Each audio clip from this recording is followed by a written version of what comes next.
दोस्तों, अगर आपको परी कथाओं पर विश्वास नहीं है तो आप इस कहानी को जरूर पढ़िए। यह किसी परी कथा से कम नहीं है। एक आदमी जो हाई स्कूल की शिक्षा भी पूरी नहीं कर पाया, वह इतने गरीब परिवार से था कि खर्चा चलाने के लिए उसे अपनी किशोरावस्था से ही नाश्ते की रेहड़ी लगाने से लेकर पेट्रोल पंप पर तेल भरने तक का काम करना पड़ा।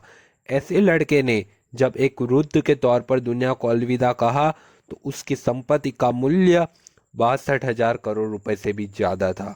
अगर आप अब भी इस शख्सियत को नहीं पहचान पाए तो हम बात कर रहे हैं धीरूभाई अंबानी की। एक ऐसा सफल चेहरा जिसने हर एक गरीब को उम्मीद दी कि सफल होने के लिए पैसा नहीं, नियत चाहिए। सफलता उन्हीं को मिलती है जो उसके लिए जोखिम उठाते हैं। धीरूभाई ने बार बार साबित किया कि जोखिम लेना व्यवसाय का नहीं, आगे बढ़ने का मंत्र है। 28 दिसंबर 1932 को गुजरात के छोटे से गांव चोरवाड़ में धीरजलाल हीरालाल अंबानी का जन्म हुआ। पिता गोवर्धन भाई एक शिक्षक थे और माता जमुनाबेन एक सामान्य गृहिणी थी। धीरूभाई के 4 भाई बहन और थे। इतने बड़े परिवार का लालन पालन करना अध्यापक गोवर्धन भाई के लिए सरल काम न था। एक समय ऐसा आया कि आर्थिक परेशानियों की वजह से धीरूभाई को पढ़ाई बीच में ही छोड़नी पड़ी और उनकी स्कूली शिक्षा भी अधूरी रह गई। पिता की मदद करने के लिए धीरूभाई ने छोटे मोटे काम करने शुरू कर दिए। यह उदाहरण है कि हर एक सफलता के पीछे ढेरों असफलताएं छुपी हुई होती हैं। धीरूभाई अंबानी पर एकदम सटीक खरी उतरती हैं।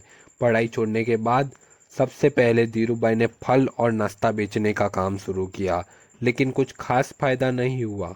उन्होंने दिमाग लगाया और गांव के नजदीक स्थित धार्मिक पर्यटन स्थल गिरनार में पकोड़े बेचने का काम शुरू कर दिया।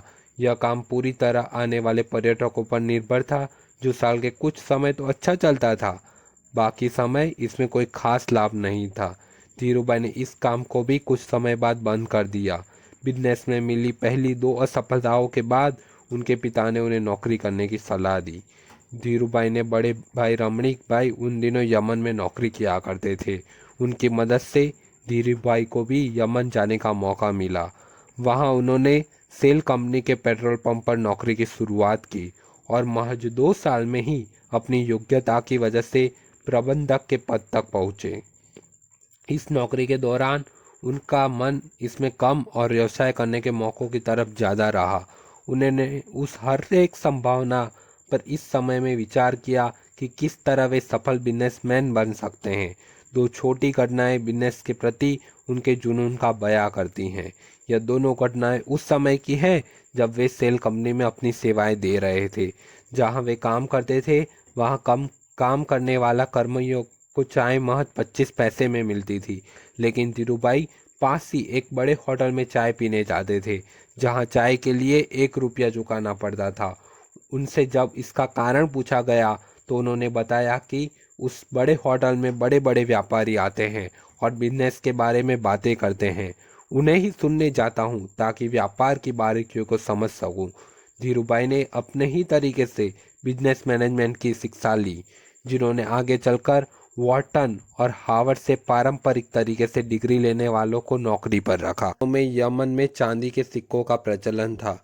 धीरूभाई को एहसास हुआ कि इन सिक्कों की चांदी का मूल्य सिक्कों के मूल्य से ज़्यादा है और उन्होंने लंदन की एक कंपनी को इन सिक्कों को गलाकर आपूर्ति करनी शुरू कर दी। यमन की सरकार को जब तक इस बात का पता चलता, वे मोटा मुनाफा कमा चुके थे। ये दोनों घटनाएं इशारा कर रही थी कि धीरूभाई अंबानी के पास एक सफल बिजनेसमैन बनने के सारे गुण हैं। यमन में धीरूभाई का समय बीत रहा था कि वहां आज़ादी के लिए लड़ाई शुरू हो गई और ढेरों भारतीयों को यमन छोड़ना पड़ा। इस परेशानी के आलम में धीरूभाई को भी यमन छोड़ना पड़ा। ईश्वर ने एक सफल बिजनेसमैन बनाने के लिए परिस्थितियां गढ़नी शुरू कर दी। इस नौकरी के चले जाने के बाद उन्होंने नौकरी की जगह बिजनेस करने का निर्णय लिया, लेकिन व्यवसाय शुरू करने के लिए पैसों की ज़रूरत थी। धीरूभाई के पास निवेश के लिए बड़ी रकम नहीं थी, इसलिए उन्होंने अपने मामा त्रयंबकलाल दामानी के साथ मसालों और शक्कर के व्यापार की शुरुआत की। यहीं पर रिलायंस कमर्शियल कॉरपोरेशन की नींव पड़ी। इसके बाद रिलायंस के सूत के कारोबार में प्रवेश किया।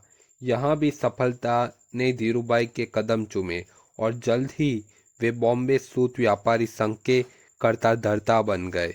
यह बिजनेसमैन जोखिमों से भरा हुआ था और उनके मामा को जोखिम पसंद नहीं था, इसलिए जल्द ही दोनों के रास्ते अलग हो गए।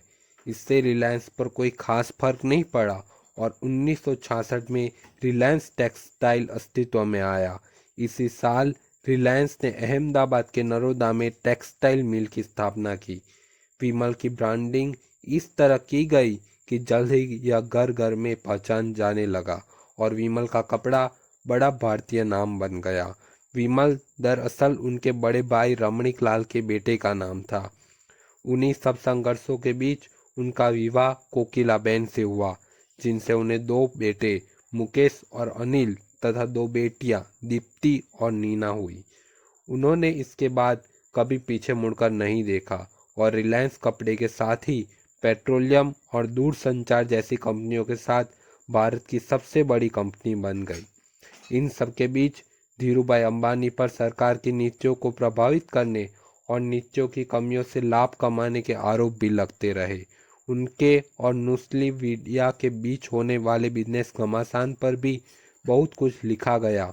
उनके जीवन से प्रेरित एक फिल्म गुरु बनाई गई, जिसमें अभिषेक बच्चन ने उनकी भूमिका का निर्वाह किया। लगातार बढ़ते बिजनेस के बीच उनका स्वास्थ्य खराब हुआ और 6 जुलाई 2002 को उनकी मृत्यु हो गई। मृत्यु के बाद उनके काम को बड़े बेटे मुकेश अंबानी ने संभाला।